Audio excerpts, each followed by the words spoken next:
Yeah, we've had a bit of an up and down season. It's a little bit hot and cold, but we're learning from our mistakes and think that we can really start, in January, really start to put a lot of good races together. Danny Smith from Indianapolis, USA, over to Australia again for probably about the 15th time, I'd reckon. Yeah, 15th, 16th, somewhere, I lost count. They tell me that you left America and flew straight into Australia and raced within a couple of hours of landing. Is that true? Yeah, we landed in Melbourne at about noontime, and it was a 31-hour trip to get from home to the racetrack at last night. Then another 6 hours of racing, so by midnight I was ready to go to bed. We just keep falling behind the 8 ball a little bit, and but this team, we can pull it together and we can get back up front, and we still definitely have a shot at the point run, and I think we can do it. You're a fairly experienced racer back home, where there's a lot of sprint car racing, considered the world's best sprint car racing in the US. Do you find the racing out here different? It's a little bit different, the way that we start the races, and running the way the format's run, and the way some of these guys start races a little bit different than the way we start them at home, and it's just something you got to get used to, and these guys run hard right off the start like we do at home, but they kind of lay wheels in on one another and bounce off you, but that's just part of racing, and just do the best we can. We really do need to get a result here tonight. If we're going to be any sort of serious player in this top 3 of this championship, if we don't get a result here tonight, we're sort of looking a little bit pushing it uphill, so to speak. But we've got to really try and get a good, solid top 3 result here tonight for our championship aspirations. I'm not sure if the championship may have blown away from us, the win, and that's what we're all in it for. But if we can salvage the top 3 out of this championship, we'd be very pleased with it. So it's now or never for us, for this Adelaide race team. We've got to really pull something out of the bag tonight. Although we've got Mount Gambier and Warrnambool, 2 very favourite tracks of mine as well coming up. But really tonight's the night where we've got to prove everyone that we're capable of running with these guys. From the cold, wintry night air at Horsham in Victoria, we go to the bright sun of the afternoon of Speedway City in South Australia. Look at this for a lineup. Oh, baby, we got some fast cars in this one. Matchcoss starts on the outside front row as we go into turn number 1 and 2. Brooke Tatnell straight to the outside. Good crowd settling in here at Speedway City. Into turn number 3. Oh, Chaz Galando! Look out. Who is that in trouble? Oh, Perovich is in there. So is Milling in the 25. And Greg Matchcoss. Let's look carefully here. You see the right rear appears to break. Looks like the rear axle broke there. Yeah, it looks like the axle's broken before he's even upside down. Look, you can see it clearly there, can't you? Well, gee, that's frightening to go into Speedway City at that speed into turn number 3. We're back at the restart. Minus Matchcoss. Jeff Judd up the front alongside Mike Van Bremen. Wow, there's Victorians everywhere. Oh, no. Chaz Calandro, a man who's done more laps around this circuit than most of this field put together, goes hard into the wall in the Castrol Racing 33. We're back at the greens. Look at Brooke Tatnell setting up the outside run. Brilliant sunshine of the back straight as opposed to the shadows. Look at Brooke. Oh, baby, what a move. And not only that, it was on Randy Hannagan as well. And, well, Mark Reuter, a little bit aggressive on Hannagan, who promptly shut the door. Here comes Jackson. Milling and Hannagan in this identical cars as they rocket out of turn number 4. Brooke Tatnell putting Mike Van Bremen under enormous pressure.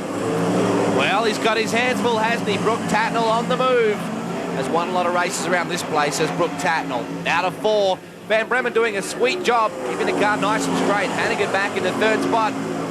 Seems like a nice sweeping corner, turn number 1 and 2. And Brooke Tatnell was really firing around this place, JJ Maneve. Brooks is using every part of the racetrack. He went to the top at the start. Now he's looking at the bottom of the racetrack. He's keen to go to the front. Van Bremen's got his car set nicely. Now I noticed that he's not losing any speed coming out of the corners. He might be a little slower than Brooke getting in because he's not as aggressive, but coming out of turn 2, he is really flying. Just running right around the middle of the racetrack, nice and smooth, but just looks like he carried a little bit too much in, and Brooke on the bottom. Seems to me like the entrance to the corner really determines how you come out of the turn. Oh, that's good racing, Mike Van Bremen. Look at the young fella. That is great stuff. Character building. That is a very good drive. Yeah, he didn't let Brooke psych him out. He's just running his own groove, and he's doing a great job. Talking about getting into the turn, Van Bremen just ran a little bit too aggressively, it seemed, down low. He had to float out in the natural apex of the turn. Yeah, the car just slides up. There's nothing you can really do. Sometimes you've got to slow down just a little coming in to carry your speed through the middle and off the corner. Back onto the main straight, Hannagan has started to make some progress here on Tatnell, and Van Bremen, who's now stretching his legs. Well, this is very good stuff for the young Victorian. He'll be pretty pleased with that.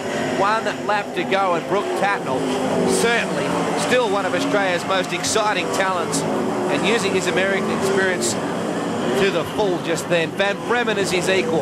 Great drive. Checkered flag is out. Tatnell gets second. Randy Hannagan, well, trouble there's collapsed something in the rear end. Yeah, it looked like something broke coming off turn 4 on the last lap. Was lucky it was the last lap.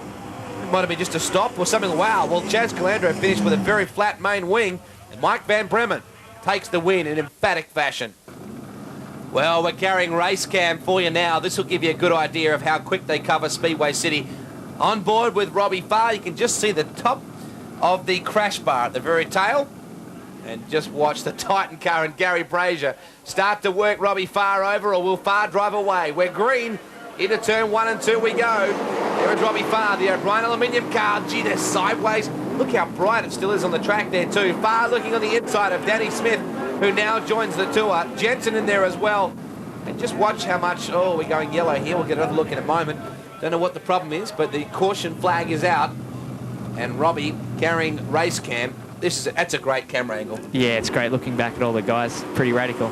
Look at this. You can see how twitchy the cars are. Look at this, a Titan Garages car. Looks to go on the inside. It doesn't quite work out. Robbie Farr going forward. Quick look at the crowd. And the Titan number 21 car of Dean McComb. What you do see, which is not apparent from the outside, is how much the cars transfer their weight to the right rear. Yeah, as the car runs into the corner, obviously the weight transfers over to the right. But when you've got the car set up really nice with the wing working down, take a look at Robbie off turn 4 there. The thing will sit on the left rear. That's how you want it. Nice to see Danny Smith back in the field. Started coming here in something like 1982 and has been here every year since. He must like the place. Of course, it keeps him sharp when he goes back out of turn number 4. There is mean Dean McComb. Very aggressive into the turns. That's such a good shot. It shows a lot of people think the sprint cars are sideways with the wheels on opposite lock all the way through the corners, but they're not. They float almost with a 4-wheel drift. Yeah, the car just runs in there because of the speed you carry into the corner. The car just slides across the racetrack. Well, look how tight McComb is there coming out of the turns. Just gives you an idea. This shot here really is giving us an idea of just the phenomenal horsepower that these cars have, because you plant the foot and the thing immediately wants to go somewhere. Yeah, and with the racetrack a little bit hooked up, still with some drive, it'll carry the front wheels off the ground, as you can see there a few times. Coming up now to lap the 77 car is Andrew Shirley from Toowoomba in Queensland, one of the likeable guys in the sprint car scene. Big, heavy-set Queenslander, very strong, probably make a pretty good footballer, but he loves race cars a whole lot more. He's got that main wing set well forward, something that is not uncommon at Speedway City, as we see Dean McComb giving us some excellent shots and just trying to gnaw away at that lead at the moment for the minors that Robbie Farr has. Trevor Green coming forward as well. Puts Danny Smith one spot further back. Goes out after McComb, who in turn is trying to chase down Robbie Farr, who's got his hands well and truly full, trying to run down our race leader, which is Andrew Shirley. 1 lap left to go. Just wondering myself if that is Wayne Bunker in the number 2 car. Into turn number 3 and 4. Archie Bunker runs a car, looks a lot like that. Shirley gets the win convincingly from Bunker. We'll call it in second. Back to Farr and Dean McComb. Look out, Trevor Green. Still on the gas. Whoa! Race is over, Trev. Main event time at Speedway City in South Australia. Round 7 of World Series Sprint Cars, the $500,000 circus, comes to town. And what a lineup. Beautiful facility, this place, JJ. Yeah, it's just a perfect racetrack in it. Well lit, great facilities for the race fans, and a great racetrack for the drivers. Well, if you're starting as far back as young Mark Reuter, second-generation racer, the son of Gary Reuter, one of sedan racing's most celebrated drivers in this particular state, you've got to be thinking to yourself, how do I get past all them cars? Yeah, high-quality field. It's real tough starting in the back. There's Mike Van Bremen, a youngster who featured so prominently in the first heat race we showed for this meeting. Look at the crowd, they're packed in. That's good to see. The promoters working hard to get a good crowd in for this one. Hannagan starts on the pole position alongside Trevor Green. Phil March up the front of the order. Phil's always got that Main wing well forward. We're Green at Speedway City, and Trevor Green, well, he threw it in very hard then. McComb, oh no, big wreck against the wall. Andrew Shirley, not only has he torn something up, including the main wing, but he has destroyed a right rear wheel there. Yeah, hit the fence really hard there going into one. Now, I'm not sure who that is with him. It might be Peter Smith, the South Australian number 8 car. Well, that was a really hard hit. You can just see out of the corner of the shot that Shirley drills the wall, and that's concrete. It's not going anywhere. Destroyed a right rear wheel, and that would have hurt the car, maybe even twisted the chassis.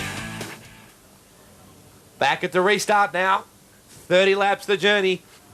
Trevor Green on the front position. Oh, Hannagan gives him a little touch-up. Into turn 1 and 2. Whoa! Brooke Tatnell drifted across the front of the field then. Might have been balked a little by Green. Who's that going forward? Max Dumsney. Yeah, and I think someone spun out there in turn 2. I think you might be right. Yellow's come on. Let's find out who it is if we get a chance.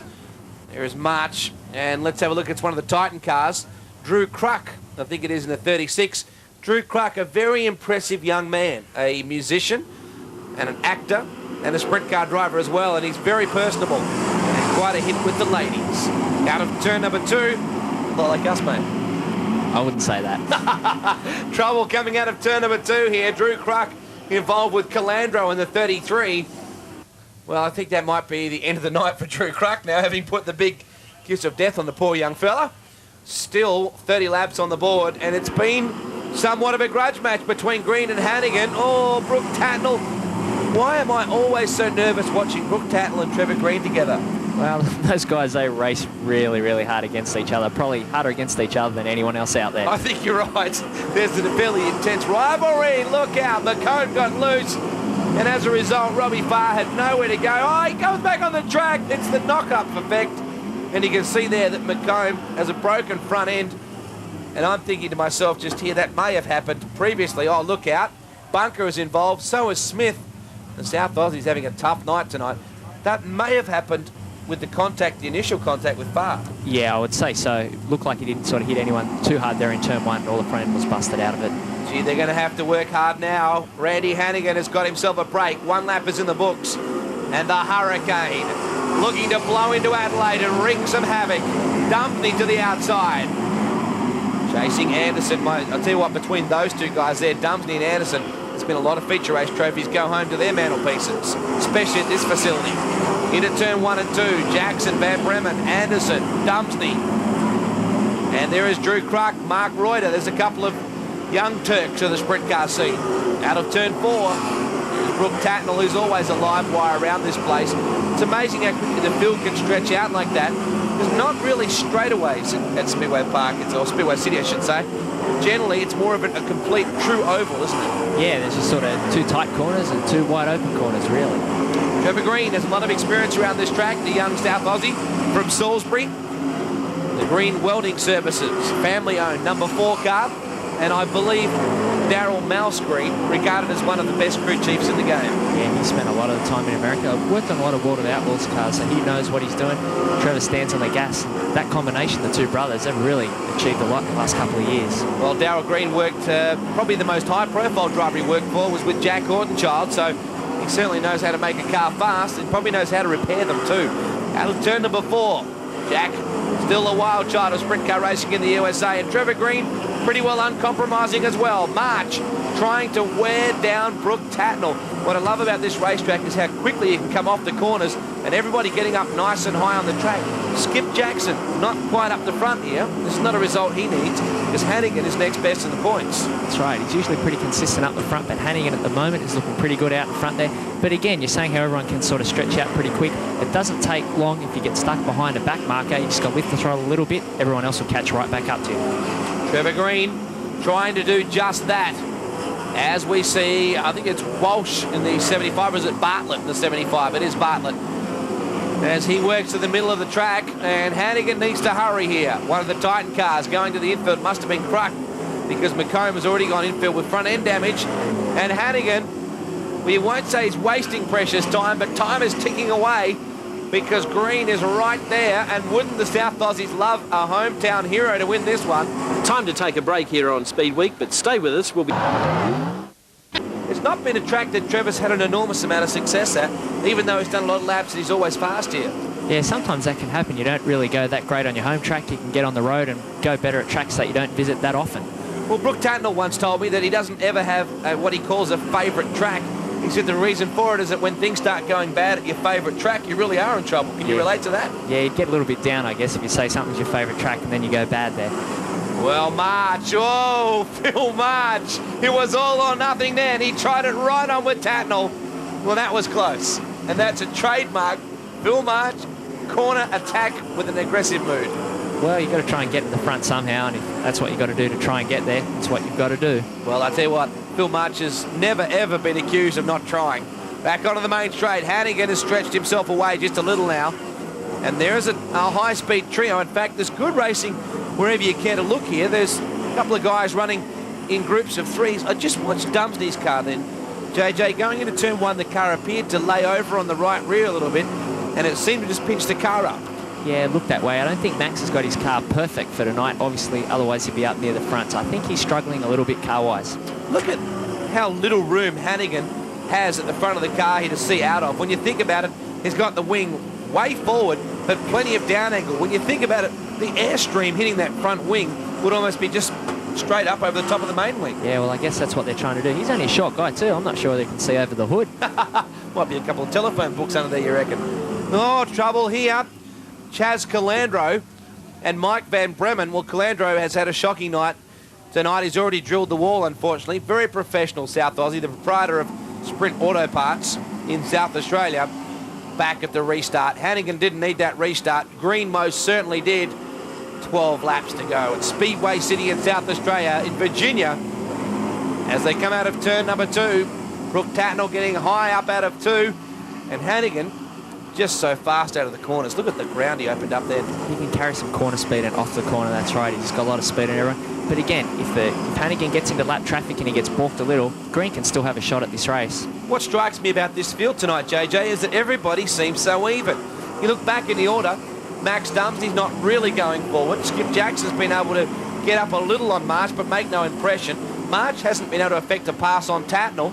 Farr, Dumsney, Anderson, they're all back there. No one's making up a place. I think that just goes to say a lot about the quality and the close competition of the World Series. You could almost reverse the field in order and everyone would still run the same speed. That's why qualifying and the points you get in time trials and heats is so important here in the World Series. Get your good start near the front of the race, because with everyone running the same speed, it's a lot better to start near the front. Oh, and it's definitely an entertaining race too, the way they're currently running.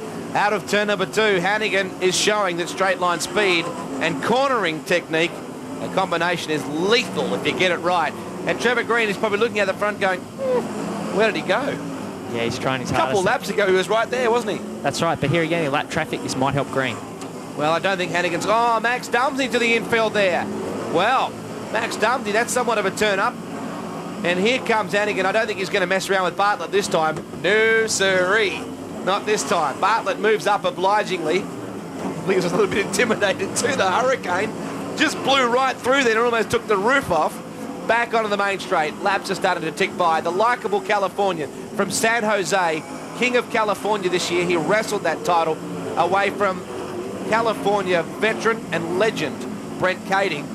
And I tell you what, he's only a little bloke, but gee, he's got some ticker. Oh, yeah, he sure has. He's running at the front real hard. You notice there, Brooke ran in on the bottom of the racetrack, entering the turn. He got a big push and nearly hit the fence off turn 2.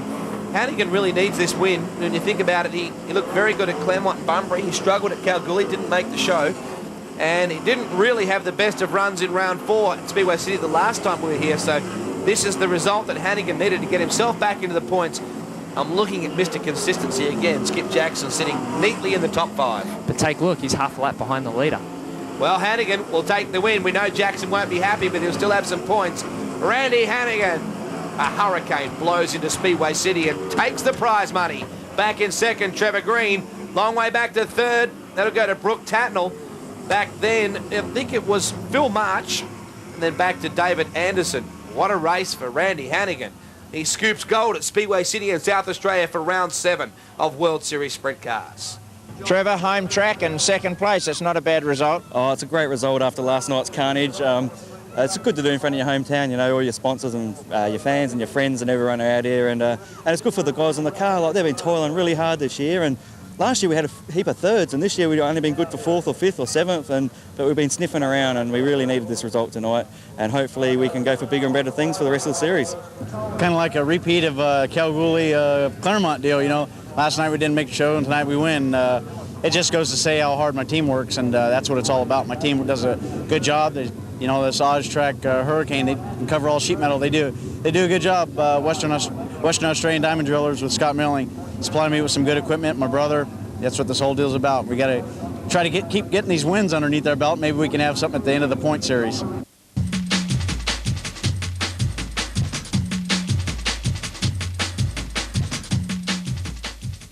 Scott Milling here at